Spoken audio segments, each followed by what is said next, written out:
আমি অনেকদিন বাদে আবার আপনাদের কাছে ফেস টাইম লাইভে আসছি। যেহেতু আমি এখন গদি মিডিয়াকে মিট করি না এবং এটা আমার একটা সিদ্ধান্ত। যতদিন তারা নিরপেক্ষ না হবে, তারা একপক্ষ থাকবেন, ততদিন সরি, আমি তাদের সাথে কোনো কথাবার্তা বলতে চাই না, তারা ভালো থাকুক। আমি আশা করি বাংলার সকলে ভালো আছে। সাধারণ মানুষ, মামাটি মানুষ, আমার তৃণমূল কংগ্রেসের, অরিজিনাল তৃণমূল কংগ্রেসের যারা দলের সাথে আছেন, এখনো বেইমানি করে চলে যাননি বিজেপির আশ্রয়, তাদের সকলকে আমার অনেক সলিডারিটি, আমার অনেক স্যালুট, আমার অনেক অভিনন্দন, আমার অনেক শুভেচ্ছা জানাই। কয়েকদিন যাবত আপনারা লক্ষ্য করছেন আমার দলের সহকর্মীরা বলছেন, স্পোক্স পার্সনরা বলছেন, কিন্তু আমি খুব কম কথা বলছি। তার কারণ কখনো কখনো আমি মনে করি নীরবতাই কিন্তু আসল কথাটা বলে। আজকে অনেকদিন বাদে অনেকের অনুরোধে আমি ফেস টাইম লাইভে কয়েকটি ছোট ছোট কথা বলতে এসেছি। যদি আপনারা ধৈর্য ধরে শোনেন, আমি কৃতজ্ঞ থাকব। আমি গতকালও দেখলাম বিজেপি ভোট লুট করে ক্ষমতায় এসছে, এটা আমরা সবাই জানি। এসআইআর লুট করেছে, ভোট লুট করেছে, কাউন্টিং লুট করেছে, সেন্ট্রাল ফোর্সকে দিয়ে কাউন্টিং সেন্টার দখল করেছে, হাইজ্যাকিং করেছে কাউন্টিং সেন্টার। তা সত্ত্বেও আমরা কিন্তু বলেছি যে ঠিক আছে, একটা নতুন সরকার যেভাবেই হোক এসছে, একদিন তো প্রমাণ হবেই, এবং প্রমাণ আমাদের কাছেও আছে, তারা কাজ করুক। কিন্তু কাজের বদলে আমি দেখছি সুস্থ মানুষকে অসুস্থ করে দেওয়ার একটা প্রবণতা চলছে। মহা সন্ত্রাস, এমন সন্ত্রাস শুরু হয়েছে যে যারা আমাদের পক্ষে, যারা আমাদের সাথে আছে, আমাদের কর্মীরা, সহস্র কর্মীদের বিনা কোনো কেস থাকা সত্ত্বেও, এবং যে কেসের কোনো ভ্যালু নেই, কোর্টের অর্ডার না থাকা সত্ত্বেও, তাদের দিনে দুপুরে চুরি, ডাকাতি, ধর্ষণ, গাঁজা, এই সমস্ত নানা রকম বাজে বাজে কেস দিয়ে, যার সাথে কেসের কোনো সম্পর্কই নেই, তাদের লকআপে ঢুকিয়ে দেওয়া হচ্ছে, ঘর বাড়ি জ্বালিয়ে দেওয়া হচ্ছে। অনেক সাধারণ মানুষ ঘর ছাড়া, অনেক তৃণমূল কংগ্রেসের কর্মীরা ঘর ছাড়া। এবং সবচেয়ে দুঃখের ব্যাপার হচ্ছে, যারা তৃণমূল কংগ্রেসের সিম্বলে জিতে, আমার সই করা সিম্বলে জিতে, তারা আজ বলছেন 2023-এর পরে নাকি এই পার্টির কোনো অস্তিত্ব নেই, আমাদের 2027-এর অক্টোবরে আবার ইলেকশন করার কথা, এখন নয়। কারণ এটা 22 সালের সিদ্ধান্ত, ওয়ার্কিং আমাদের প্লেনারি সেশনে কনস্টিটিউশন সংশোধন করে, কনস্টিটিউশনে এটা বলা আছে, পার্টির কনস্টিটিউশনে। এবং যদি 2023-এই পার্টির রেকগনিশন শেষ হয়ে যায়, তাহলে 2026-এ আপনারা ইলেকশনে দাঁড়ালেন কি করে? সিম্বলটা তো আমি দিয়েছিলাম, অল ইন্ডিয়া তৃণমূল কংগ্রেসের চেয়ারম্যান হিসেবে জোড়াফুল সিম্বলটা, এবং পার্টির নামটা তো আমি দিয়েছিলাম, সই করেছিলাম। আপনাদের নামগুলো আমার অফিস থেকে গেছে সই করা অবস্থায়, এবি ফর্ম জমা হয়েছে, ইলেকশন কমিশন অ্যাকসেপ্ট করেছে, তবেই না দলের প্রার্থী হয়েছেন। আর আজকে জিতে গিয়ে, যেহেতু বিজেপি নানান ছলে বলে কৌশলে, কঠোরতায় নির্বাচন কমিশনকে সাথে নিয়ে ভোট লুট করে, নাম কেটে, নানা রকম অছিলায় সেন্ট্রাল ফোর্সকে দিয়ে একটা ভোট লুট করেছে, 2 মাসও ধৈর্য ধরতে পারলেন না, 2 মাসও ধৈর্য ধরতে পারলেন না, এত তাড়াতাড়ি দলের সাথে বেইমানি করে চলে গেলেন। আর বেইমানি করারও তো একটা সীমা থাকা উচিত। পার্টির সাথে বেইমানি না করে, যে পার্টিটা আপনাদের কাছে জন্মদাত্রী মা, আপনারা তো সরাসরি বিজেপি করছেন। এখন বিজেপি করবেন আর তৃণমূল বলবেন, এটা তো হতে পারে না, কারণ তৃণমূল কংগ্রেসের আদর্শ বিজেপি বিরোধী। মনে রাখবেন, আমাদের একটা আদর্শ আছে, আমাদের একটা নীতি আছে। আপনারা যারা বেইমানরা, গদ্দাররা, বিজেপির কাঁধে কাঁধ মিলিয়ে তাদের কথা মতো চলছেন, বিজেপি স্পন্সর যারা, তারা আমি বলবো যদি সাহস থাকে, বুকের পাটা থাকে, যান গিয়ে বিজেপিতে গিয়ে জয়েন করুন, আমাদের কোনো আপত্তি নেই। তবুও বুঝবো আপনারা বিজেপিতে চলে গেছেন। বিজেপিতে থেকে দল ভাঙার চক্রান্ত, ভাবেন কি যে আমি মরে গেছি? ভাবেন কি আমাদের কর্মীরা মরে গেছে? ভাবেন কি অল ইন্ডিয়া তৃণমূল কংগ্রেস মরে গেছে? মনে রাখবেন, আপনার পক্ষে আছে বলে সরকার, আপনি তাকে দিয়ে নির্বাচন কমিশনের কাছে কমপ্লেন করিয়ে আপনি সিম্বল কেড়ে নিতে পারেন। যদিও আমরা জানি সিম্বল আপনার পক্ষে যাবে না, কিন্তু ধরে নিলাম যদি ভ্যানিশ কুমার বাবু আমাদের পার্টিকে ফিনিশ করার জন্য ইলেকশনটাও করেছেন, যদি সিম্বল দিয়েও দেয়, তাতে কি যায় আসে? সিম্বল সেটাই হয় যেটা সাধারণ মানুষ গ্রহণ করে, তৃণমূল কংগ্রেসরা গ্রহণ করে। আমি এই সিম্বল দিয়ে 1 মাস 22 দিনের মাথায় আমি কিন্তু লড়াইটা করেছিলাম। তখন আমি সিম্বলটাও কাউকে চেনাতে পারিনি। আর এখন দরকার আমি গলায় সিম্বলটা ঝুলিয়ে মানুষের কাছে যখন বেরোবো, আপনারা কি আমার কণ্ঠরোধ করতে পারবেন? অত সস্তা নয়। হ্যাঁ, কণ্ঠরোধ করতে গেলে আপনাদের আমাকে প্রাণে মেরে ফেলতে হবে। তার তো চেষ্টা কম করেননি। কাকে মারেননি? মহুয়াকে অ্যাটাক করেছেন, অভিষেককে অ্যাটাক করেছেন, কল্যাণকে অ্যাটাক করেছেন, আমার বাড়িতে হামলা করেছেন। আমাদের অনেকে যারা আমাদের সহকর্মী, তারা লক আপে পড়ে আছে, মাটিতে শুয়ে আছে। কাউকে কোমরে দড়ি বেঁধে, কাউকে পায়ে শেকল বেঁধে, কাউকে মাথা নাড়া করে, কারো মাথায় কপিল ঢেলে আমাদের কি বলে সমস্ত নানা রকম কিছু ঢালছেন, গায়ে নানা রকম কিছু ছুটছেন, বলতেও লজ্জা লাগে। বাচ্চারা মিড ডে স্কুলে ডিম পায় না, আর আপনারা হাট্টিমা টিম করে বেড়াচ্ছেন। এটা বাংলার কালচার কোনোদিন ছিল না। আমরাও ক্ষমতায় 15 বছর ছিলাম, আমি কখনো পুলিশকে দিয়ে এই কাজটা করাইনি। বিজেপির নিজস্ব সংগঠন নেই বলে I am sorry to say, এটাই আসল সত্য যেটা আমি জেনেছি। আইসিদের দিয়ে ব্লক প্রেসিডেন্টের কাজ করাচ্ছেন, এসপিদের দিয়ে জেলা প্রেসিডেন্টের কাজ করছেন। এটা তাদের কাজ নয়। আমি মনে করি তাদের কাজ মানুষকে আইন শৃঙ্খলা দেয়া, রক্ষা করার দায়িত্ব নেওয়া, মানুষকে রক্ষা করা, শান্তি দেয়া, স্বস্তি দেয়া, শক্তি দেয়া, ভরসা দেয়া। ভরসার বদলে আপনারা কি করছেন? সন্ত্রাস। কেন পুলিশ গিয়ে বলবে? আমি তো জানি যারা গেছে। গাড়ি নিয়ে এসছি, চলুন, হয় যার নাম বলছি তার সাথে গিয়ে জয়েন করুন, আর তা না হলে লক আপে চলুন। যারা সহ্য করতে পারেনি ন্যাচারালি, আমি তাদের দোষ দিই না। তাদের সম্পত্তি আছে, তাদের পরিবার আছে, তাদের সম্পদ আছে, তাদের লাগেজ আছে, তাদের ব্যাগেজ আছে, তাদের নানা রকম ব্যাপার আছে। নিশ্চয়ই যার যার পরিবার ভালো থাকুক, এটা আমি চাই। কিন্তু আপনারা মনে রাখবেন, আমাদেরও পরিবার আছে। তৃণমূল কংগ্রেস পরিবারটা বৃহত্তর পরিবার, মামাটি মানুষের পরিবার। তাদের ছেড়ে আপনাদের মতো আমি মাথা নত করব না, আমার দলও করবে না। এটা মাথায় রেখে কাজ করবেন। আর বিজেপি পার্টিকেও বলি, লুট করে এতগুলো সিট পাওয়ার পরেও আপনারা এত সন্ত্রাস করছেন, কবে সন্ত্রাস বন্ধ হবে? নির্বাচনী আনন্দ তো 2 মাস হয়ে গেছে। এতদিন ধরে তো উৎসব চলে না।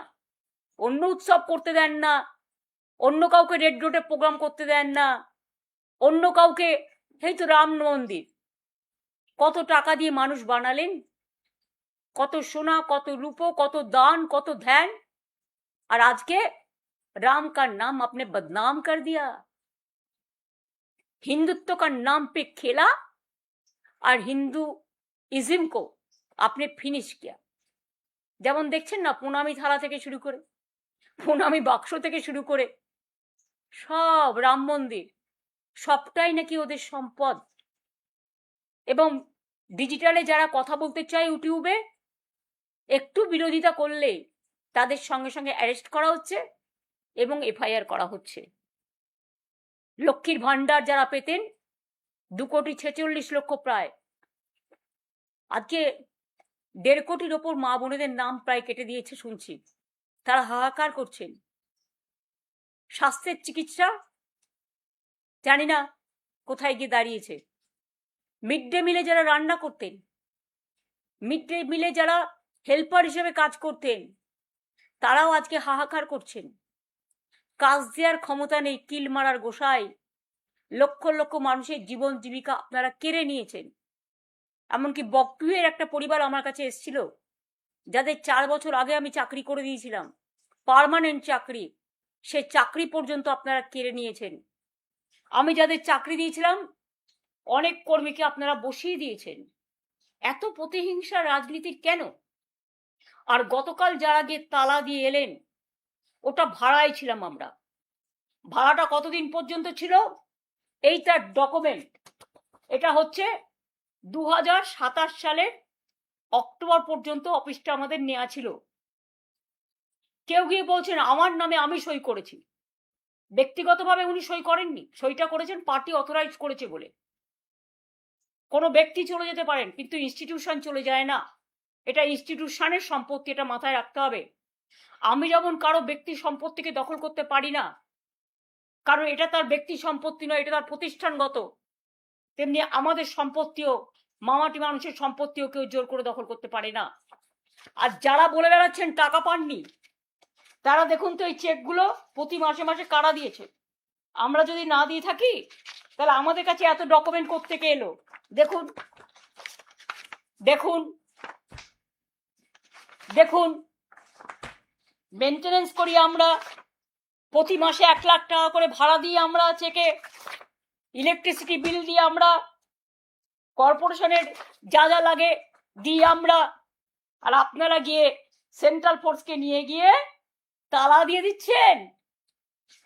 একটা বাড়ি তালা দিতে পারবেন, কিন্তু মনে রাখবেন হৃদয়কে কখনো তালা দেওয়া যায় না, মানুষের হৃদয়কে। কাজেই প্রস্তুত থাকুন আগামী দিন ইন্ডিভিজুয়াল কারো বিরুদ্ধে। আমার কোনো রাগ, আমার কোনো ক্ষোভ নেই। আমাদের পুরনো বিল্ডিংটা তৈরি হচ্ছিল বলেই, ভেঙে ভেঙে পড়ছিল বলেই আমরা একটা বিল্ডিং ভাড়া নিয়েছিলাম, রীতিমতো চেকে ভাড়া দিই। আর কত ডকুমেন্ট দেখতে চান? আমি আপনাদের পরপর একটার পর একটা সব দেখিয়ে যাব, সেটা ব্যাপার নয়। আপনারা কি বললেন? ভাড়া পান না। কেউ আবার বললেন আই এম অথরাইজড। অথরাইজ ছিলেন তখন, এখন নয়। এখন আপনি দল বদলু, অন্য জায়গায় গেছেন। আপনারা ভালো থাকুন, আপনাদের পরিবার ভালো থাকুন, আপনাদের সম্পত্তি ভালো থাকুন। যে অ্যারেস্ট হয়েছে সে ছাড়া পাক। আমি জানি ফেস টাইম আমরা করি লাইভ, মানুষকে লাইভ দেখাবার জন্য। আর আপনারা যে ফেস টাইম লাইভ করছেন সেটা হচ্ছে আপনাদের নিজেদের বাঁচানোর জন্য। তাহলে যারা আজকে লড়াই করছে, জীবন দিচ্ছে, আজকে প্রায় 14-15 জন সুইসাইড করেছে, মারা গেছে, সুইসাইড এবং মারা গেছে, তাদেরটা কি হবে? একবার ভেবে দেখেছেন কি? কোথায় টাকা জমা দিয়েছে কারা? তৈরি করেছে কারা? আজকে কি আপনারা তালা দিয়ে চলে এলেন? এফআইআরও করা হয়েছে, কেন দিলেন? এবং আজকেই তার জন্য কাউকে পদত্যাগ করতে হলো। আসল ঘটনা তা নয়। উনি অনেকদিন ধরেই আমাকে বলছিলেন পদত্যাগ করবেন, কারণ ওনার ছেলে গিয়ে অলরেডি হাত মিলিয়েছেন। আমার তার জন্য কিছু বলার নেই, ভালো বুঝেছে হাত মিলিয়েছে, তাদের লাগেজ ব্যাগেজ থাকতে পারে, কিন্তু আমি তো হাত মেলাবো না। আপনারা একজন কোথায় গেলেন কি না গেলেন, I don't care, I ignore all of you. কারণ আমি নেতা চাই না, আমি কর্মী চাই। আমি সাধারণ মানুষের ভালোবাসা থেকে যেন বঞ্চিত না হই। আমার কারো বিরুদ্ধে কোনো ক্ষোভ বা কোনো দুঃখ নেই। এবং মনে রাখবেন আর একটা কথা, আমি কিন্তু কখনো যেমন উতলাও হই না, আমি কিন্তু হাসি মুখে যে কোনো সংকট কাটিয়ে যাবার লোক। কারণ ছাত্র রাজনীতিতে আমার হাতে খড়ি এবং সংগ্রাম করাটাই আমার জীবন। সংগ্রামী লগ্নই আমার জন্ম হয়েছে, তাই সংগ্রামী লগ্ন যতদিন থাকবো ততদিন মনে রাখবেন এই সংগ্রামী লগ্ন থেকেই লড়াইটা করব। কেউ কেউ আবার মৃত্যুও কামনা করছেন, শুনেছি। ফোন করে করে বলছেন কদিন আর বাঁচবে। আর আমি এখন অনেক দিন বেঁচে আছি, আর আমার পরের জেনারেশনও বাঁচবে, তারপরের জেনারেশনও বাঁচবে, তারপরের জেনারেশনও বাঁচবে। কেউ কেউ মাথা নত করতে পারে, কিন্তু কেউ আবার দলের পতাকাটাকে আঁকড়ে ধরতেও পারে। আমরা যেমন তৈরি করি, আমরা নতুন করে গড়ি। এটা আমাদের অনেক বেশি শক্তি, এবং এই মানসিক শক্তি আমরা পেয়েছি মানুষের থেকে। এই বাংলার মাটিতে দীর্ঘদিন ধরে আমি ছোট্টবেলা থেকে আমার ছাত্র রাজনীতি থেকে রাজনীতি করি, বাংলার স্বার্থে কোনো দিন বাংলা ছেড়ে আমি যাইনি। রেল থেকে শুরু করে বাংলা থেকে শুরু করে সবকিছু আমার করা, আমার মানে মানুষের করা। আপনাদের আশীর্বাদ দোয়া পেয়েছিলাম, শুভেচ্ছা পেয়েছিলাম বলেই করেছিলাম, আগামী দিনেও করব। বিশ্বাস রাখুন, ভরসা রাখুন। বাট এটুকু জেনে রাখুন, যারা আজকে দুর্দিনে আছেন তারাই তৃণমূল কংগ্রেসের সোনার খনি। আর আপনারা যারা বেইমানি করে লাগেজ ব্যাগেজ নিয়ে বিজেপির আশ্রয় জায়গা নিয়েছেন, প্লিজ দয়া করে আর যাই করুন, মানুষের সাথে বিশ্বাসযোগ্যতা, মানুষের সাথে বিশ্বাসঘাতকতা করবেন না। নিজেদের বিশ্বাসযোগ্যতা মানুষের কাছ থেকে হারাচ্ছেন। আপনারা এই সিম্বলে জিতে এসছেন, আর আজকে বিদ্রোহী। কিসের বিদ্রোহী? ইলেকশনের আগে পর্যন্ত বিদ্রোহ ছিল না? 15 বছর আপনারা এমপি ছিলেন, এমএলএ ছিলেন, মিনিস্টার ছিলেন, সবটাই পেয়েছেন। কই আমাকে তো কখনো কিছু বলেননি। আমি তো কাউকে কোনোদিন কারো ব্যাপারে ইন্টারফেয়ারও করিনি। সাধারণ মানুষ জেনে রাখুন, এমন ঘটনাও ঘটেছে, বিজেপি অ্যারেস্ট করবে ভয়ে মধ্যরাতে আমার বাড়িতে এসছে। আমি তাকে 10 দিন আমার এখানে খাইয়ে দাইয়ে সুস্থ রেখেছি, যাতে সে কোর্টে বিচার পায়, আশ্রয় পায়। আমার কোনো রাগ বা ক্ষোভ নেই, তারা ভালো থাকুক, তাদের পরিবার ভালো থাকুক আমি চাই। কিন্তু মনে রাখবেন, আমাদেরও একটা পরিবার আছে, স্বার্থপর পরিবার নয়, স্বার্থ ত্যাগ করার পরিবার। আজকে যারা আমাদের সাথে আছে তাদের নামে অনেক উল্টোপাল্টা বলে বেড়াচ্ছেন। 10 বার করে সিআইডি ডাকছে, সিবিআই ডাকছে, ইডি ডাকছে, বলছে वफादारी का जरूरत क्या है। আরে वफादारी का ही तो जरूरत है। আসল মানুষ তো সেই যে মানবিকতাকে সত্য বলে গ্রহণ করে। আসল মানুষ তো সেই যে দুর্যোগে লড়াই করে দাঁড়াতে পারে। আসল মানুষ তো সেই যে দুরন্ত বেগে দৌড়তে পারে। আসল মানুষ তো সেই যে পাশবিকতা নয়, মানবিকতাকে ভালোবাসে। আসল মানুষ তো সেই যে রাষ্ট্রীয় সন্ত্রাসের বিরুদ্ধে রুখে দাঁড়ায়। আজকে সবার কাছে অনুরোধ করবো, যারা রাত দিন পাহারা দিয়ে রাত জেগেছেন, অনেক ধন্যবাদ। আজকে কাউকে তো দেখতে পাচ্ছি না, কেউ প্রতিবাদ করছেন না। বাংলার মাটি তো প্রতিবাদের মাটি। বাংলার মাটি প্রতিহিংসার মাটি নয়। বাংলার সংস্কৃতিটাকে কি আমরা সবাই ভুলে গেলাম এত তাড়াতাড়ি? রবীন্দ্রনাথকে ভুলে গেলাম, নজরুলকে ভুলে গেলাম, আবুল কালাম আজাদকে ভুলে গেলাম, বাবা সাহেব আম্বেদকরকে ভুলে গেলাম, বিরসা মুন্ডাকে ভুলে গেলাম, ভগৎ সিংকে ভুলে গেলাম, নেতাজি সুভাষচন্দ্র বোসকে ভুলে গেলাম, রামকৃষ্ণকে ভুলে গেলাম, স্বামী বিবেকানন্দকে ভুলে গেলাম। এ কি চলছে? আজকে সংবিধানের কোনো গুরুত্ব নেই। রাষ্ট্রীয় সন্ত্রাস, বিচারের জায়গাটা বন্ধ হয়ে গেছে। বিশ্বকবি রবীন্দ্রনাথ ঠাকুর বলেছিলেন না, বিচারের বাণী নীরবে নিভৃতে কাঁদে। কোনো জায়গা থেকে বিচার পাওয়া যাচ্ছে না। পুলিশ এফআইআর দিচ্ছে না কোর্ট বলা সত্ত্বেও, যাকে তাকে মারছে এবং অত্যাচার করছে।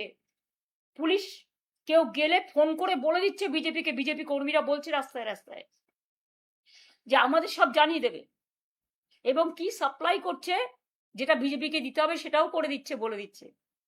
আরে এগুলো না করে মানুষের খাবার জিনিস মানুষকে দিন না। যে বাচ্চাদের মিড ডে মিল বন্ধ করে দিয়েছেন, ডিমটা প্রোটিন, কেউ নিরামিষ খেলে আমার কোনো আপত্তি নেই, কিন্তু গ্রামের বাচ্চারা মিড ডে মিলটার জন্য স্কুলে যায়। মনে রাখবেন, এইটার জন্য বাচ্চারা স্কুলে যায়। এবং প্রাইমারি এডুকেশনে আমরা ড্রপ আউট রেট 0 করে দিয়ে এসেছিলাম। আজকে মিড ডে মিলের কত হাজার হাজার কর্মী আছে যারা রান্না করে, যারা খাবার দাবার তৈরি করতে সাহায্য করে, পরিষ্কার করে। কত আইসিডিএস এর মা বোনেরা আছে যারা প্রেগনেন্ট মাদারদের দেখে। কত আশার কর্মীরা আছে সারাক্ষণ কাজ করে। কত সেলফ হেল্প গ্রুপ আছে যারা মিড ডে মিল চালায়। আপনাদের আইডিয়া আছে? আজকে রাস্তায় গেলে দেখি শুনছেন হকাররা ভাবছে কখন আসছে বুলডোজার। মানুষ জিনিস কিনতে গেলে জিনিস পাচ্ছে না। অনেকে আমাকে বলেছে বাজারে গেলে ঠিক মতো সবজি পাচ্ছে না ন্যায্য দামে, মাছ পাচ্ছে না ন্যায্য দামে, সব উধাও হয়ে গেছে। সেদিকে চিন্তা দিক সরকার, আমাদের পুরো সমর্থন পাবে। আমি কনস্ট্রাকটিভ ওয়ার্কে কখনো বিরোধিতা করি না। শুধু তৃণমূলকে কি করে শেষ করা যায়, আর তৃণমূলকে কি করে মারা যায়, আর তৃণমূলের বেঈমানদের সাথে নিয়ে কিভাবে তৃণমূলের অফিস দখল করতে হয়, আর তৃণমূল কংগ্রেসের কর্মীদের অ্যারেস্ট করতে হয়, কি করে সন্ত্রাস করতে হয়, হামলা করতে হয়, এসব না করে আপনারা মানুষের দিকে লক্ষ্য দিন, আমাদের পুরো সমর্থন পাবেন। আর যিনি আজকে মুখ্যমন্ত্রী হয়েছেন আমার অনেক শুভেচ্ছা থাকবে, কিন্তু এটা আমি নিশ্চয়ই বলবো না যে আপনি মুখ্যমন্ত্রী হয়েছেন বলে আপনি তৃণমূলটা করেননি। আপনিও কংগ্রেস করতেন একদিন, আপনিও নির্বাচনে অনেকবার হেরেছেন এবং আপনার জন্য আমি বারবার যেতাম আপনার কেন্দ্রে, সেটা আমার কর্তব্য ছিল, এর জন্য আমি কোনো কৃতিত্ব নিচ্ছি না। এবং আপনিও প্রায় 10-11 বছর তৃণমূল কংগ্রেসের এমএলএ হিসেবে আপনি মন্ত্রী ছিলেন, কখনো ট্রান্সপোর্ট মিনিস্টার, কখনো ইরিগেশন মিনিস্টার, কখনো 6টা জেলার দায়িত্বে ছিলেন, জেলা পরিষদ, গ্রাম সভা, পঞ্চায়েত তৈরিতে সাহায্য করেছেন এবং সাহায্যের হাতও বাড়িয়েছেন, সাহায্যের হাতও নাড়িয়েছেন। আমি কিন্তু সবটাই জানি। হলদিয়া ডেভেলপমেন্ট বোর্ড থেকে দীঘা ডেভেলপমেন্ট বোর্ড, সবটাই তো আমাদের সরকার আপনাদের দিয়ে চালিয়েছে। তা হঠাৎ আজকে মাত্র 3-4 বছরের মধ্যে যারা সাধু তারা আপনাদের সাথে গিয়ে সাধু হয়ে গেল, আর যারা কোনোদিন কিছু পায়নি, লড়াই করেছে, তাদের পেছনে লেগে রাষ্ট্রীয় সন্ত্রাস করাচ্ছেন। একটা কথা মনে রাখবেন, man poses, god disposes. Atrocities করবেন না, এটা কিন্তু একদিন ফিরে আসতে পারে। মনে রাখবেন, every action has a reaction. আপনারা যত অ্যাট্রসিটিস করবেন আমরা কিন্তু তত বাড়ব। আর 21শে জুলাই হবে শহীদ স্মরণে। আমরা পারমিশন চেয়েছি, কোনো প্রোগ্রামেই আমাদের পুলিশ পারমিশন দিচ্ছে না। একবার ভাবুন তো, কেন ইমাজিন যে একটা পুলিশ কখনো বলতে পারে যে up to August no rally will be allowed in Kolkata central and north? আরে এ আবার কি কথা? টোটাল গণতন্ত্রটাকে কন্ট্রোল, গায়ের জোরে ব্ল্যাঙ্ক অর্ডার। এখানে কোনো 144 নেই, এখানে কোনো কমিউনাল রাইটস নেই, তো কেন করছেন এসব? শুধু তৃণমূল কংগ্রেসের প্রোগ্রামটাকে ভেস্তে দেওয়ার জন্য? শুনুন, রিকশায় দাঁড়িয়ে প্রোগ্রাম হলেও প্রোগ্রাম আমাদের হবে, এবং আপনারা ট্রেনে আসতে দেবেন না, বাসে আসতে দেবেন না, বেরোতে দেবেন না, আমি সব কারসাজি জানি। কিন্তু একটা জিনিস জেনে রাখুন, হৃদয় যখন নাড়া দেয় না, কোনো বাধা মানে না। দেখবেন রবীন্দ্রনাথ ঠাকুরের ভাষাতেই 21শে জুলাই হবে, বাঁধ ভেঙে দাও, বাঁধ ভেঙে দাও, বাঁধ ভেঙে দাও, ভাঙো সন্ত্রাসের বাঁধ, ভাঙো, শহীদ স্মরণে এসো। কোনখানে আসবেন সেটা আমরা পুলিশকে পারমিশন চেয়েছি, পারমিশন পেলে আপনাদের জায়গাটা জানিয়ে দেবো।